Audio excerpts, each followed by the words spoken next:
Okie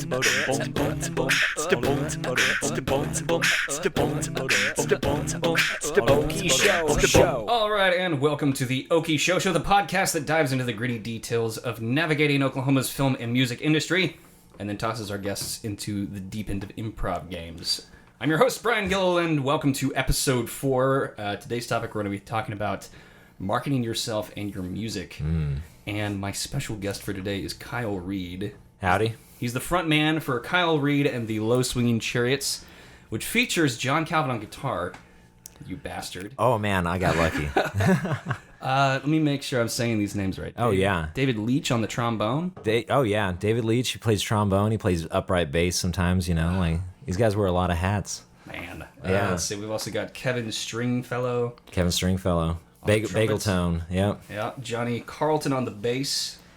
And then Steve Boaz on drums. I know that name. Yeah, Steve Bose. He's not only an amazing drummer, he also owns and operates Breathing Rhythm Studios down in Norman, and that's where we recorded that Chariots record. Was at his studio, yeah. Now the Chariots record, you guys just released.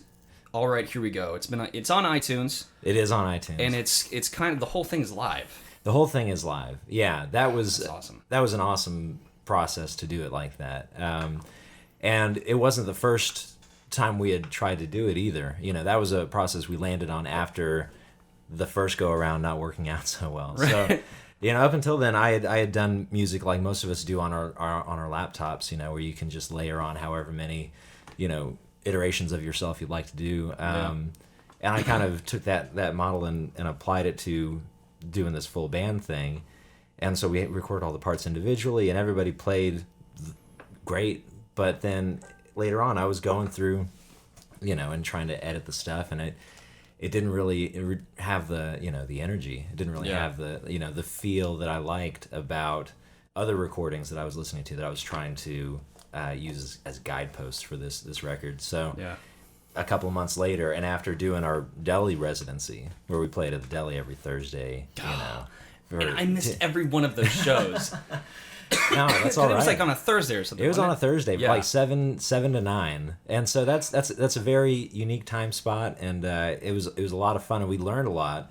You know, the band they got tight. You know, we were doing these things, and we were rehearsing a lot, and we finally, after months of me trying to edit these songs to make them feel good, they had just started to feel great. You know, playing them live all the time, and so. That's almost like being on tour, like having a regular time slot. Oh yeah, you know, and being on tour is that's a really special thing. It's a pressure cooker, you know, like you I think you were mentioning, but yeah, it does, and it really, you know, sharpens things up. You know, it's great. It's a great feeling, and then it was great to go into the studio and, you know, not only perform it sort of old school the way that somebody might do if they were, you know, tracking something back in the time when that swing music was more popular, but also, you know, using old technology. Like Steve used the tape machine for. Oh, you guys went analog? Yeah. What? Right. It wasn't. Oh man, that's amazing. It was pretty incredible. I think that was one of the first ones that came into Steve's studio. Maybe it was the second one that he got to use that tape machine on. Yeah. He found it. Was he losing his freaking mind? That sounds like a sound guy's dream. Oh yeah, and this is something that he's into that kind of stuff, you know. Yeah. And so that's sort of what his studio is about, you know. Like even he'll use you know in the box stuff, you know, when the situation calls for it. But even then, he's all about creating the right atmosphere and the right vibe for the right sound of that record, and then making it happen. Well, and that live style, I thought that whenever I found your album, I just thought that was so cool that you guys did it all live, because that really is like you just made your listeners travel back in time too. Oh yeah, when that style, you know, was oh prevalent. Sure. And you know, I find that, you know, it was a really scary thing to do. You know, I always consider myself a guitar player first and a singer second, and so just to be like, no, we're just going to throw the first vocal take on there. That's just the one. That's it. That is kind of like, that's scary, but at the same time, that's kind of thrilling. It is. Like you're not really wasting time in the studio, like overthinking stuff. No, and I think that overthinking projects kills so many projects. Yeah. You know, like, you know, how many I have countless unfinished things, like Yeah. on my desk. You just get stuck in that rabbit hole of like, but I hear all these other riffs and stuff that could go in there as well. They could go in there, but then after all that, am I gonna like the first one? Yeah. Am I gonna go back and be like, oh, that was it? Now you've also got a solo EP that's also available on iTunes called "Don't Be Afraid." That's It was right. released May 8th. This is released really recently. That is, yeah. And let's talk about that because that kind of segues into what's sitting behind you, which is the cigar box guitar. That's absolutely right. Well, and there's also a really neat tie-in story for the release. It was on May 8th. It was at the Paramount Theater, and Which is right downstairs. which is right downstairs. And this was the second release I've done at the Paramount. I love the Paramount. We did the Chariots release there too. Yeah. Now the Chariots release, there was like an act of God. It was a pipe burst, and there was like flooding in the hallway, and they took care of it. They took care of everybody. I remember that. But it was water. It was waterworks, and then come release this Cigar Box album last May. This was prime time for the tornadoes and the weather was really it was really hitting the fan, and there wasn't a tornado that night, but there was just torrential rain. There was just like buckets of rain. And I think that maybe 5 people came out to the release, but we put on a hell of a show. Rain is the biggest freaking killer. We just played, Lainey and I just played a little duet show. Opening for JB. He was kicking off his Europe tour. Oh yeah, right. And on. like, it was on a Thursday, which was kind of straight number one, and then it was raining outside, and it sucks because it's freaking JB. First of all. Right. He's amazing, and like we should have had way better turnout than we did, but it got boned by rain. By the rain, typical Oklahoma style. But there's just some kind of magic about the rain, right? Yeah, makes people want to stay and watch Netflix. I guess. Yeah, right. Netflix and chill. There's got to be some kind of workaround to like broadcast it on. I don't know. Oh, right, yeah. Broadcast it online on some kind of. Which that actually. That's a thing now. Right? Before we go any further, we've been talking about your music, but for those who don't know who you are and what exactly you sound like, yes, can you give us a little? I'd be happy to. Ditty. Yeah, let's do this thing. So I've got my Cigar Box guitar here. And this is, you handmade this out of what? Oh, so we've got a, hold on, let me just make sure that's about right. We got right here, just your standard cardboard, really dense cardboard. I was really surprised. Dense cardboard cigar box. And then mounted on the cigar box, you've got a couple of little rivets, sound holes. You've got a bolt right here for the bridge and for the nut up at the top of the neck. Now the neck is just a piece of 1x2 poplar you can get at any hardware store. So we got the bolt there at the top, and then a piece of string to keep it around your neck.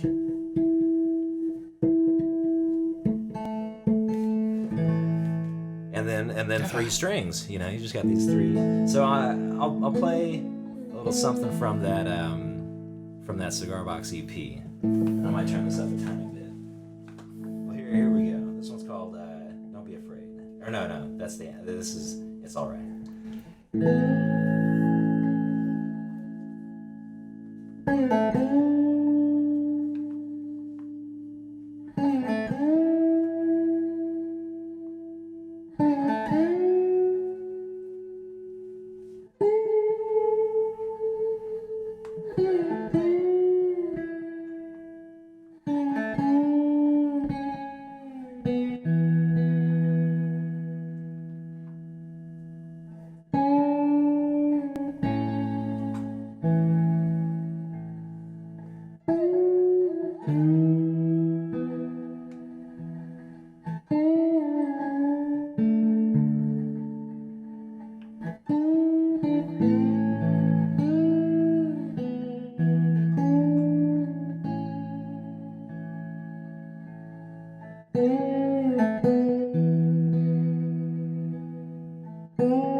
Yeah.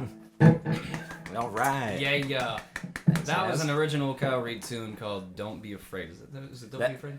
That one's it's all right. I misspoke earlier. That "Don't Be Afraid." That's the title of the. That's the name of the actual EP, yeah. which you can buy. It's got 4 songs on there all together. They're all instrumental like that. They're all instrumental like that. Yeah, exactly. Freaking gorgeous, man. Thanks, man. You just recently did a thing on TED Talks. Yeah, that was really cool. It was a lot of fun. Yeah, just the same kind of thing. I did that actually just before I recorded the Cigar Box EP, so I played a lot of those songs there. Yeah. And I remember they brought me on. I wasn't a speaker or presenter. I was, an entertainer, So I was there. I didn't talk a whole lot, but that was actually good. This was one of those times when I schedule myself against my best interest, you know what I mean? Right. So this was on a Friday, and I think I was supposed to talk right after lunch. And Thursday night, I played my normal, I don't know if I was doing, the residency then, but I played at the deli from 7 to 9, took a little break, and I played from 10 to like 1:30 that night at the deli. Yeah. And I just... Working. I had the worst hangover of my life. Yeah, I can imagine. Oh, good Lord. And the whole day, I'm like, there's, awesome and, intelligent people with great ideas, and there are all these cool talks going on, and I'm just throbbing, in my head. Yeah. But I did the TED Talk, and it was a lot of fun. Yeah, looking back on it, I really enjoyed, getting to do that. I think I recognize that because for those of you that are listening, when you watch Kyle playing this cigar box, it kind of becomes a little hypnotic. It's like, because it sounds like like a cross between like a guitar and a dobro because of the slide factor. Yeah. And like, I love it. It's got such man. such a tiny freaking thing. It's got such a great full sound. I was actually really surprised when I built my first one. I built it, just on a lark. I've always thought that stuff was cool. And when I plugged it, I wanted to, make a pickup for it, and I played it, acoustic, and it was kind of a little rinky-dink. This is why I brought the amplifier in today. It sounded cool, but it just doesn't project, Right. Yeah. And then I built the little pickup for it, and I plugged it in, a little bit of reverb, and it sounds. It really is kind of trance. Like I get into a trance. That reverb really just puts the icing on the cake. Shimmer. And sometimes I really love to drown it in reverb, and sometimes it's just a little bit, because I love how it. Reverb on acoustic instruments, like the different acoustic instruments that aren't like guitars, because we put reverb on a banjo. Oh yeah, harmonics on that, and it sounds to me it sounds really cool. Yeah, no kidding. But so that is your original solo stuff, but then you've also got the Kyle Reid and the Low Swinging Chariots is a very, very different. It's very still different. in the same vein of like folk acoustic kind of stuff. Yeah. But it's a much different sound. And I want you to describe the sound, but I want you to do it in a certain way. Okay. I want you to do it as if you were performing an infomercial. So sell us on Kyle Reid and the Low Swinging Chariots. Are you tired of 90s throwback swing bands with really funny looking fake zoot suits? No more, because I have a special for you tonight. For the price of 3 bands, Kyle Reid and the Low Swinging Chariots will take you back to that time when your grandparents were still sexy and knew how to shake a leg. Call now. That started off as like a wonderful Christopher Walken impression. Are you tired of these crappy 90s bands? These crappy 90s bands. Yeah, Kyle and now Reid of the Low Swinging Chariots. Oh my god, I love that. I can't remember what it was. I saw an infographic on the internet one time. It was like different impersonations and the pauses. You know, like the very distinct It was pauses. like the Walken comma, the Shatner comma, and like the Oxford comma. The Oxford comma. Yeah. Oh, that's it. That's it. I gotta go to a word from our sponsors. The Okie Show is brought to you by Metal Chairs in a Hot Room. We don't have to wonder who farted. We know damn well. I'm working on my sponsor list. It's still it's a young show. Give it time. Don't insult your sponsors right off the Those bat. are That's a some terrible legit idea. sponsors. Well, I mean, That's a great way to not ever get another sponsor again. chairs in a hot room. They don't really give us a lot of money. they didn't get the premium package of not getting shit talked. Yeah. I also want to. I don't think I've even introduced you yet. I'm sorry. Yeah, I'm trying to keep it low key because I know it's like, this is Kyle's time. I'm just here to make things slightly more awkward, I guess. Well, joining us in the non-studio, because this is actually an office, we're on the 3rd floor of the Paramount, just kind of crammed into Indian Head Pictures' little tiny closet of an office. But this is Jason Dougherty. And you, first of all, supplied these microphones, so thank you for that. No problem. What mics are we using right now? We're using a couple of KSM 32s and then a AKG Perception 200. They sound sexy. Sexy is all get out. Yeah, beats those SM57s you're working on. Man. They're a studio staple, though. So They are. Sure, great products. I Looking for sponsors. Right, yeah. Brought to you by, it will be brought to you by SM57 someday. So I wanted to talk to you about marketing yourself as a musician in Oklahoma. Right. We don't live in LA. We don't live in New York or Nashville. Sure. Or, so navigating marketing in Oklahoma, we were just talking about getting people to come out to your shows. Oh, right. Yeah. Like, talk about how you go about promoting yourself and your shows. Well, I'd say rule number 1 is always don't be a jerk. I think that if you're following that rule, you're better off than 90% of the jerks out there. Yeah. But that is kind of the work part of being a musician. Like I think that's what I get paid for when I get paid for a gig, is to do all the stuff that sets up the gig, and then when I'm actually there playing the gig, that's sort of the reward for the thing. So I guess first thing was have some kind of marketable or distinct brand about it, and that's kind of what the Low Swinging Chariots was meant to be, was this music I had loved for a long time that seemed like there was a gap, a nice gap to fit into, right?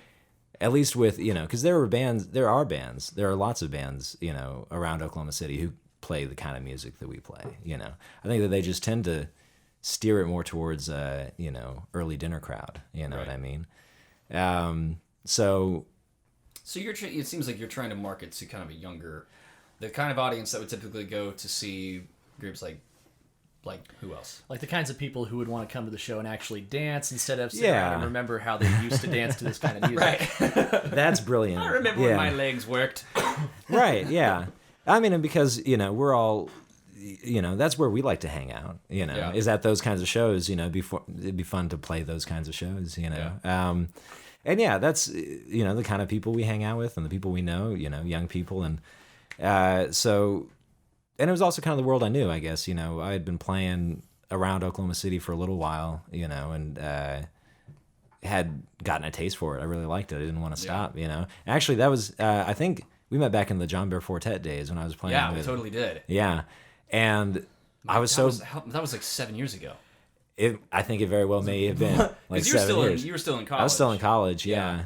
Pretty young. I think I turned 21 in that band. I'm pretty sure. Wow. Yeah. That's a fun band to turn 21 in. Oh yeah, it was great. We had a good time. But I remember being bummed out when John, he got a job out of state and he moved away, and it was done, and so then it was like, okay, well now you gotta do something else. Yeah. Because I remember when you guys I didn't know that you guys had gone your own separate ways, but oh yeah, it feels like we're of a particular generation. Oh yeah, of the bands around here, and have you noticed that there's a new generation every year? There's always a new generation. A new string of bands that are it's like Star Trek. Yeah, it's the bands that have survived. Like Sherry Chamberlain's still playing every once in a while, and Allie Harder's still around, and she's still playing, and she's getting better and better. It seems like. Mm-hmm. Yeah, and it's great. No, I know exactly what you're talking about, and there are bands, great bands that I loved back in that time who don't play anymore, for any number of reasons, and I do miss them. Yeah. But it feels good, certain part of, maybe to steer back to the question you were asking about marketing, a certain part of that is staying power. If you just keep at it long enough, you finally get that name recognition that I've heard of you, right? And that that's half the battle. I feel like is just making and it's weird whenever you finally cross that threshold, because part of you feels like, or at least this was kind of our experiences, that we're like, okay, well, we don't have to market nearly as hard as we used to. We don't have to promote as hard as because now people are starting to know who we are. Right. And then that's not the case at all. No. Yeah. Well, it's a nice reminder to not think too much of myself. Sometimes there are factors outside your control, or maybe sometimes they're like, nah, I'm just not in the mood to go. See some music, or specifically see that guy. Maybe Yeah. But I think it's important to I think just keep at it. Just do if it's something you're enjoying doing. If it's there's other stuff you like to do, then you do that other stuff too. Yeah. What in your opinion is the main thing that brings people out to a show? And this is open to both of you guys. Oh yeah, because Jason, you're also in you play No Fidelis, but you're also in Eyes Made Ready, and you're in a laundry list of bands. Kefalonia, if we ever decide that we all want to, you must live in the same city, please, or practice in the same city. Die. I love playing with those guys. I'm supposed to meet up with Jared this week. I'm buying a bass from them, but I'm really unsuccessful with marketing my music. The last thing I did a little solo things to my house where I recorded a bunch of short songs under 30 seconds. It was completely insincere. It was just this big joke about, streaming services wanting to get to the commercials faster, so they're curating shorter and shorter. It was really clever. It was really good. And it was called Jason and the Executives? Yeah, Jason and the Executives. Where can people find that? They can find that on Bandcamp, iTunes, Spotify. I just threw it all out there if anybody wants to hear it. YouTube, it's on YouTube. Okay, cool. Why Google. not? Yeah, I'll get my 7 cents from Google. Yeah. I'm good with that. You're set up. You make no money on album sales. Yeah. It's incredible. It really is. It's depressing. You finally get your change from Spotify, and it's oh look, I made $0.25 in a month. I know, right?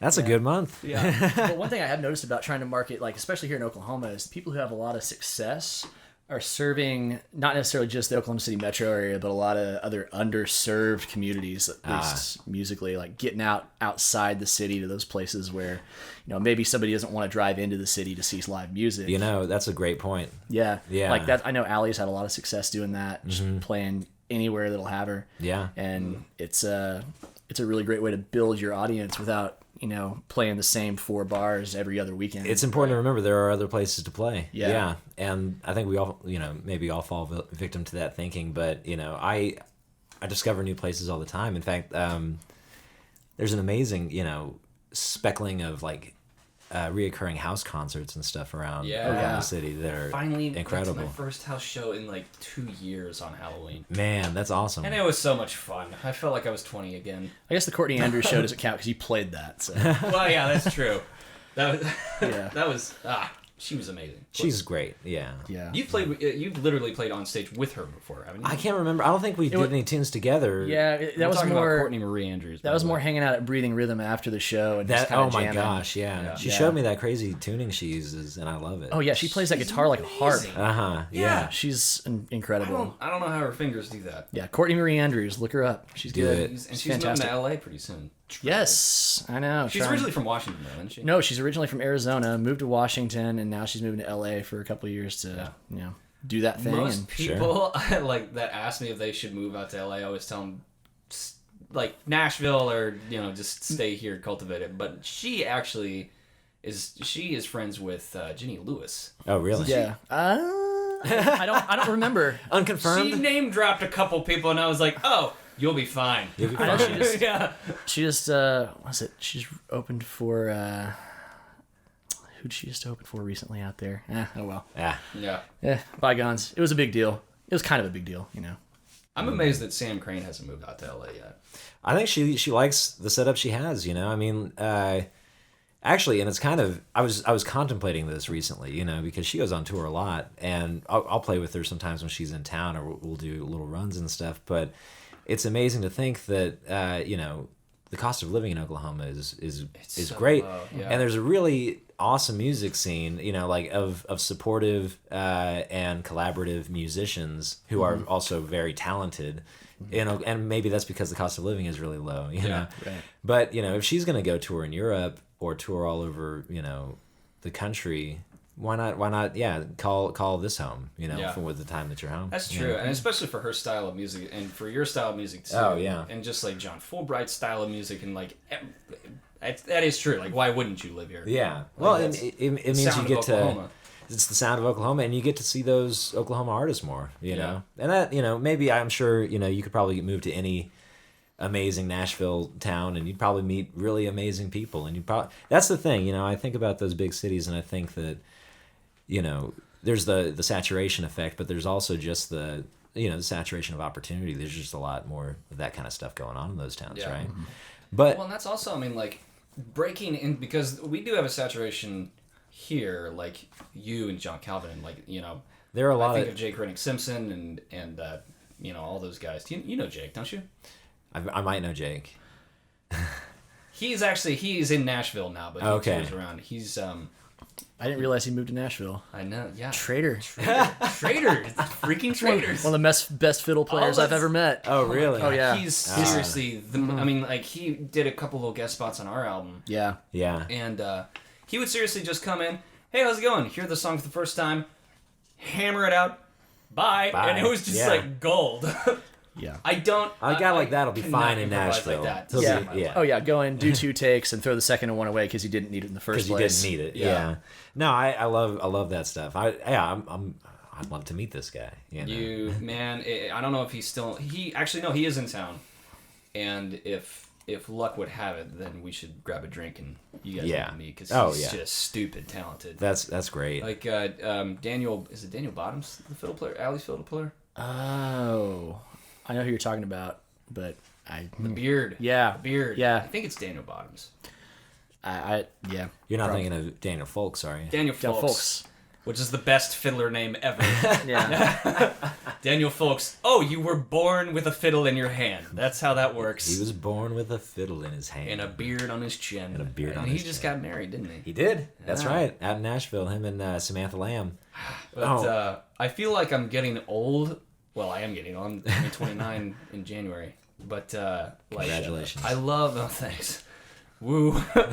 That's why I love your style of music and like the folky style of music, because it's just not ear-splitting loud. You know what I mean? Like, hey, old man, exactly. we get it. Seriously, like, we get it. I've been I finally found a lounge that's just quiet and like I could have a drink without having my ears blown out. Yeah. And I still love that style of music, but it's small doses, man. Because my ears are my money makers. I know just what you mean, and I had a very similar experience earlier this month, about a month ago. I went to Canes to see Father John Misty because I've been digging that Father John Misty stuff, and I went up there, and I've at this point memorized all these songs in my mind, and he nailed it. He just executed, but it was so loud. It was so loud, and there were like these punk little kids who were crunching their beer cans on the dance floor at Kane's Ballroom, and I just wanted to disrespectful little punks. I know, right? I was like, respect the dance floor. This is sacred ground. Bob Wills made his career. Wills. And they're like, Bob who? You're like, yeah. I saw Nickel Creek play one of their last shows here. Which I did. It's a great place to see. I've never gotten to see the Punch Brothers, though. Oh, no. It's been driving me Weren't crazy. they just there? I think so. Yeah. Chris Thiele, dude. He's taken over a Prairie Home Companion. You hear about that? No. what? Yeah. So Now everyone's going to be able to go mean? Google that to see if I'm wrong. I don't think I'm wrong, but I might. I think he's taken over. That guy, Chris Thiele, is like... Someone needs to take over. For those of you who don't know, Chris Thiele is literally the best mandolin player in the planet. He's toured so many times with... Rattle him off.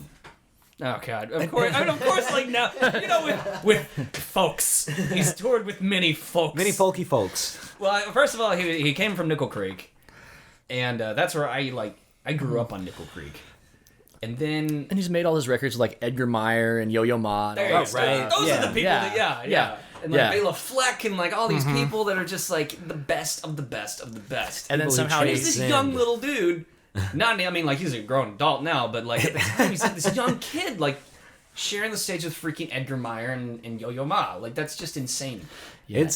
I think it's a beautiful thing. It speaks to the transcendence of music. The universality of that language. And Generations passing it on. it does, generations passing it on, and that you can have, like the oldest, most, like road worn cellist in the world, like, and then some young kid. But if they both speak that language, if they both understand each other, there's nothing between them. Do you know who Noam Pikelny is? I don't think I do. Noam Pikelny is the banjo player for the Punch Brothers. Okay. And he's really close with Steve Martin, who's an insanely accomplished banjo player. And so it's really cool to see this, like, these generations. It's like the mantle being passed down. Yeah, that's how it happens. Like it's something that's fallen out of favor in the era when you can look up stuff on YouTube, which I do all the time. Like who doesn't look up how to change your car's headlight or how to play like a suspended chord or something on YouTube. But I've watched so many YouTube videos on how to hammer claw, and I cannot figure it out to save my life.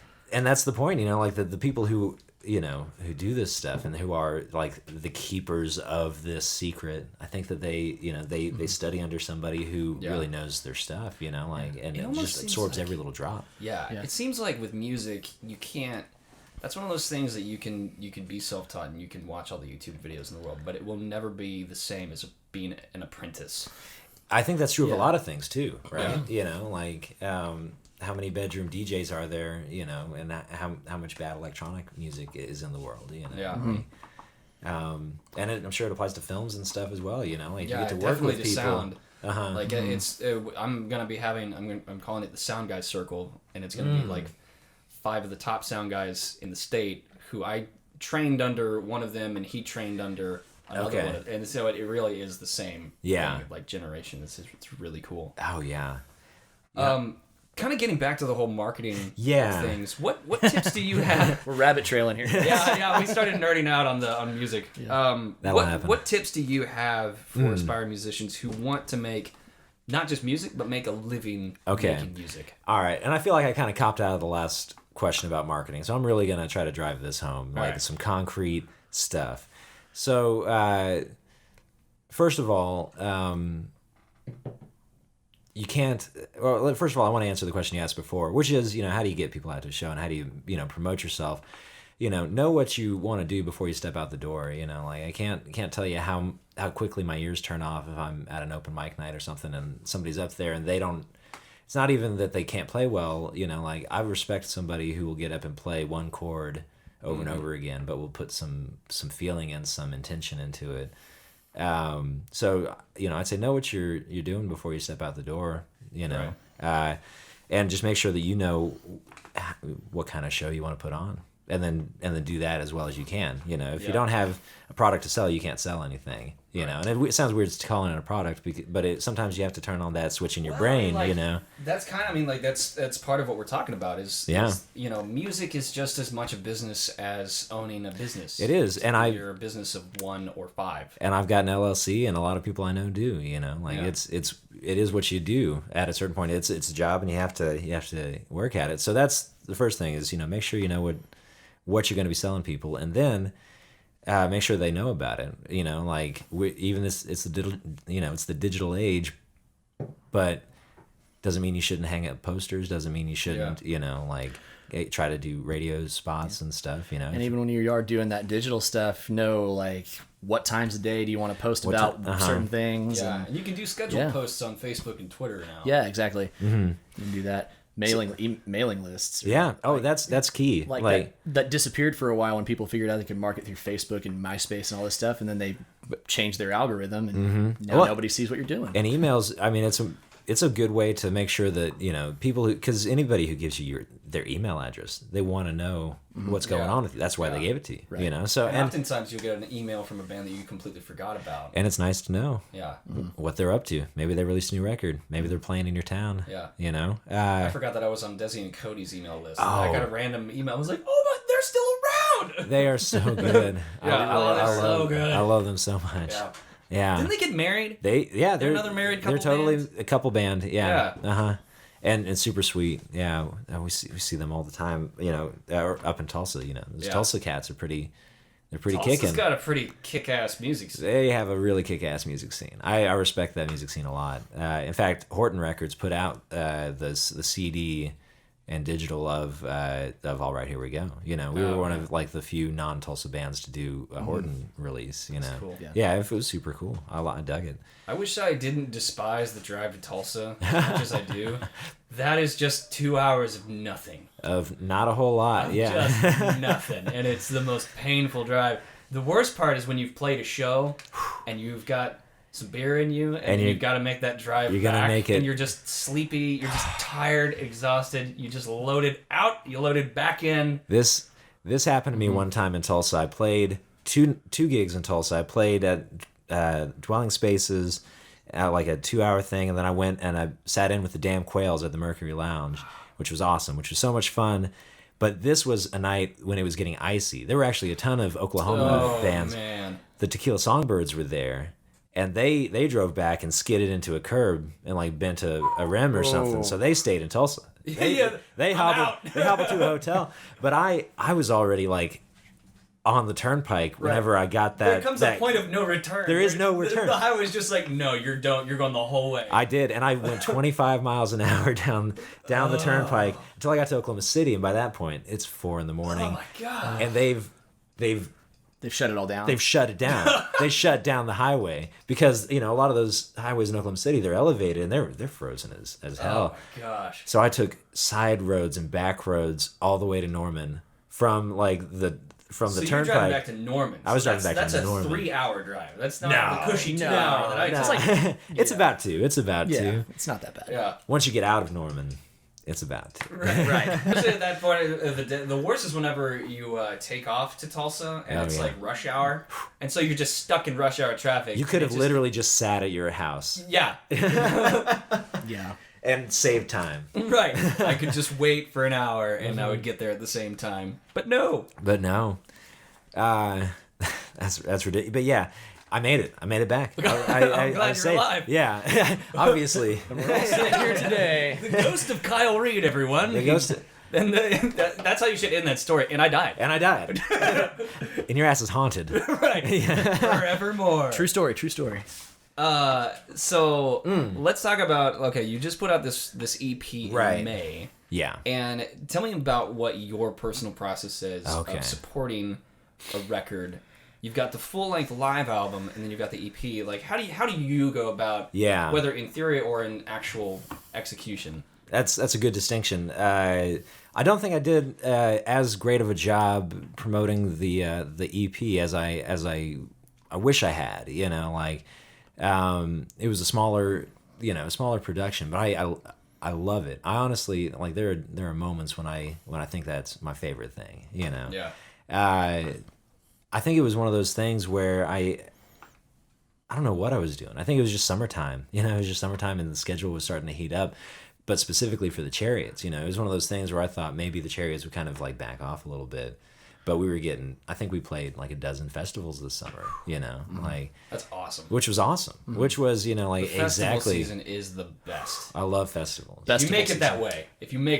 Yeah. Because South by can be the most painful experience possible. That's not a festival anymore, man. That's a clusterfuck is what it is. That's exactly right.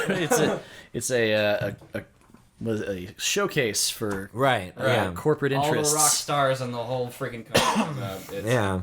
It's a weird thing. I didn't go this year. I didn't go to South by. But I went to a lot of other stuff. It was really cool, you know. But yeah, so, you know, my intention, and actually I worked really hard on the bits to promote this thing, the EP, Don't Be Afraid. So what I did was starting from the beginning, I knew what the project was. You know, like, this is what I was talking about. You know, they all have to have an intention at the very least, you know, like, and I you know, sometimes I do just collect, you know, all the demos I've recorded, you know, over the past couple of years, and I find the best ones and I just put them out, and that's just a thing, you know. But with the records and stuff I make, I like for them to have a little bit of intention, and the intention here was that I built everything, I did everything, all the steps along the way were something that I did myself. So I built the instrument, and then I just went up to my friend's cabin, and I in Arkansas over at Greer's Ferry Lake. It's very, very fake. Yeah. Your story's starting to unravel. Don't you believe me? Come on, guys. Stick with me.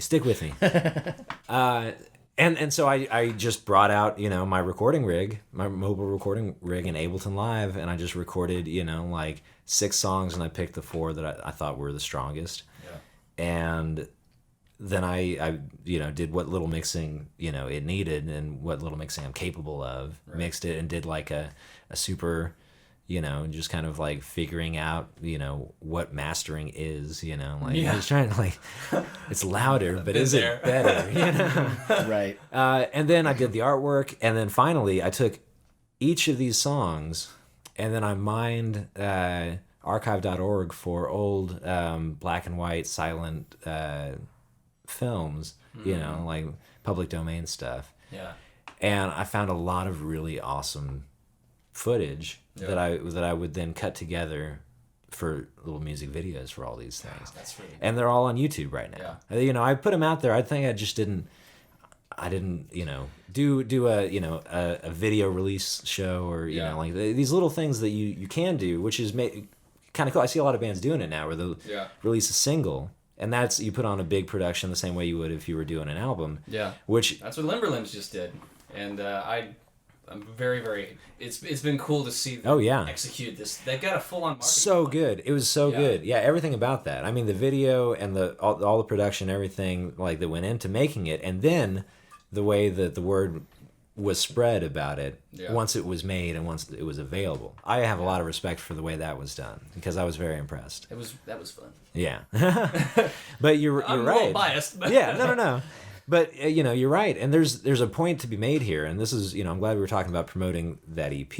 And, you know, maybe, you know, I could have done better, but we've sold just about all of them that we printed so far, you know. And so, I mean, I'm enjoying it. I like it. I might print some more, you know. Like, but it's really it's one of my favorite things that I've heard you do, honestly. You. Yeah. It's just beautiful. Yeah. And the point being that if you make something really cool, like I spent, you know, like almost a year, you know, from start to finish on that thing, not including, you know, writing the songs just throughout the, you know, but if you put that much work into making something, it makes no sense to not put as much work, at least as much work into letting people know that it's there. Right. You know, so it is something that I think a lot of artists struggle with. I struggle with it all the time, honestly.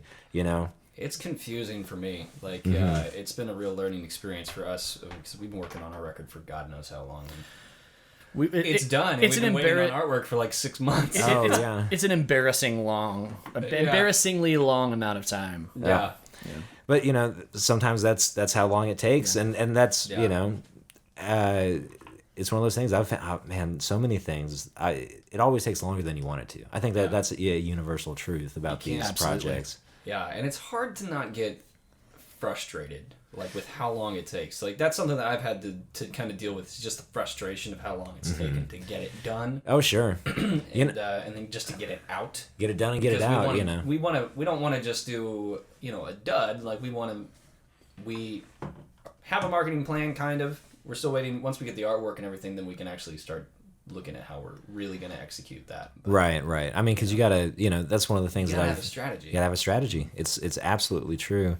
It makes a big difference. There was something I was going to say about that. I can't remember what it was. That's all right. Well, that's all right. Because that's all right. It's time to hear another original tune. By I'd love to. I can do that. Reid. I can do that. Here's another tune from that EP. This one's a little more upbeat. I intentionally chose the longest, slowest song for the first song, just so that we'd set a bar. Now this is you're nice and relaxed by the end of it all. Oh yeah. But here's a little bit more upbeat one. This is called Manic Expression. Ooh yeah, that's good. All right.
All right. Another word from our sponsors. Yeah, the Okie Show is brought to you by that door that was harder to open than you thought. Think you're a manly man? Think again.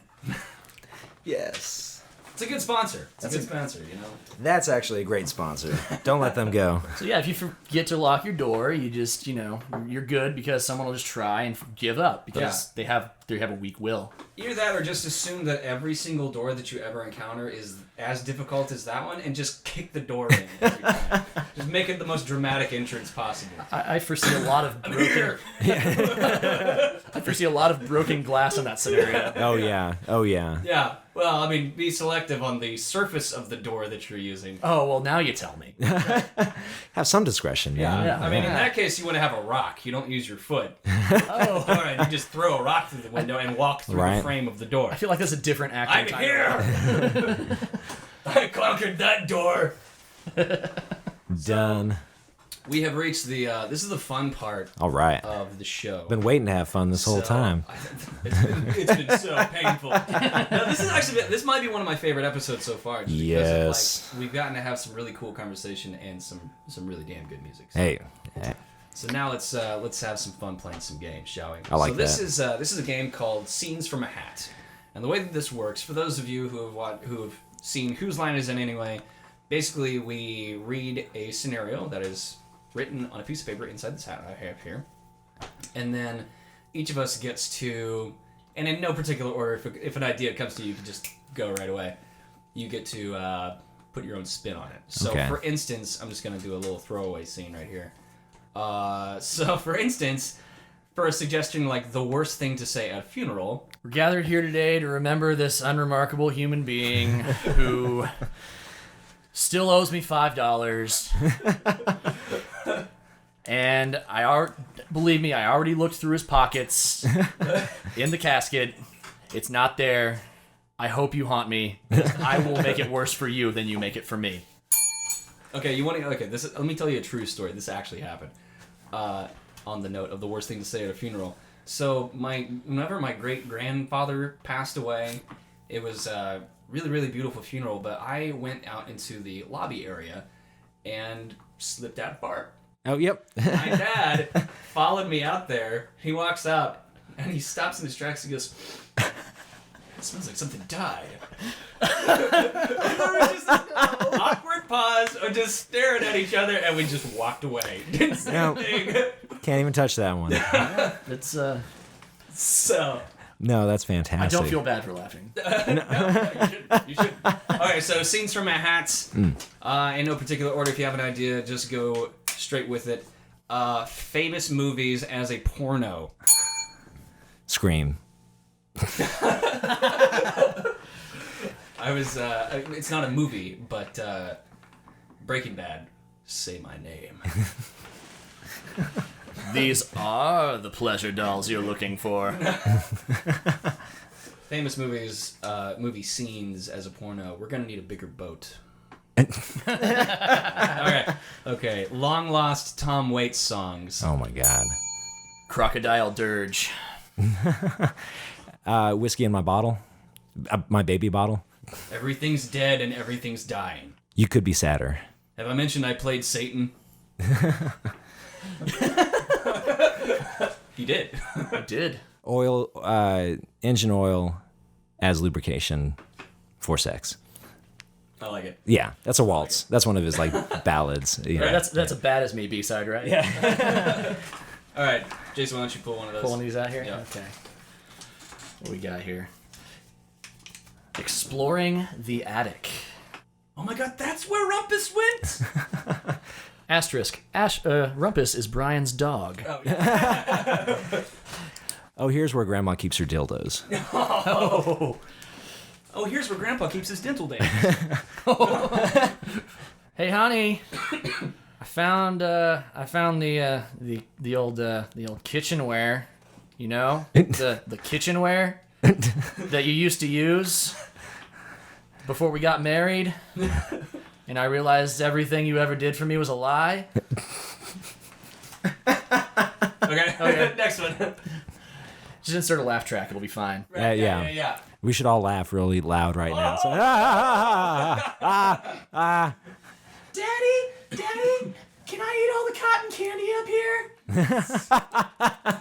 So you can find my calendar, videos, and you can buy all my stuff at my website. It's KyleReidMusic.com.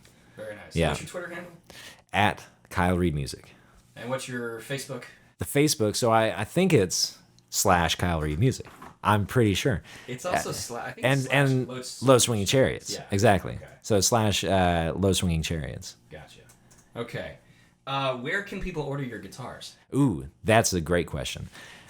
Because I want people to order my guitars. Yes. We want people to order your Exactly. because they're amazing. Because this is, I've been playing it all, the whole podcast, and I sell them. You can get one of your own, and you can get it at my website. Or, lots of you just send me a message on Facebook or something. I mean, the way I do it on my website is there's a specific page about the cigar box guitar. It's got all the information about it, tells you everything you need to know, and you can buy it. You can click a PayPal button and you can, buy it. I'll ship it to you.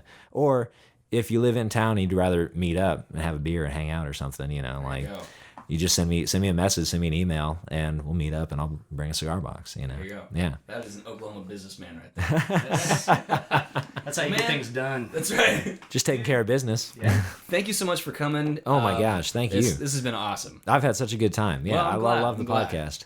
And also thanks to Walking Stick Design for our awesome logo. If you need a logo, t-shirt design, or any other kind of graphics design work done, you can contact Clint at 405-627-1193 or email him at clint@walkingstickdesign.com.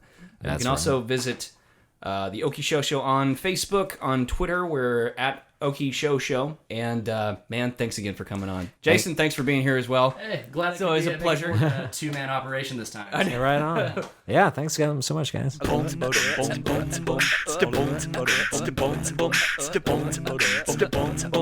Okie Show.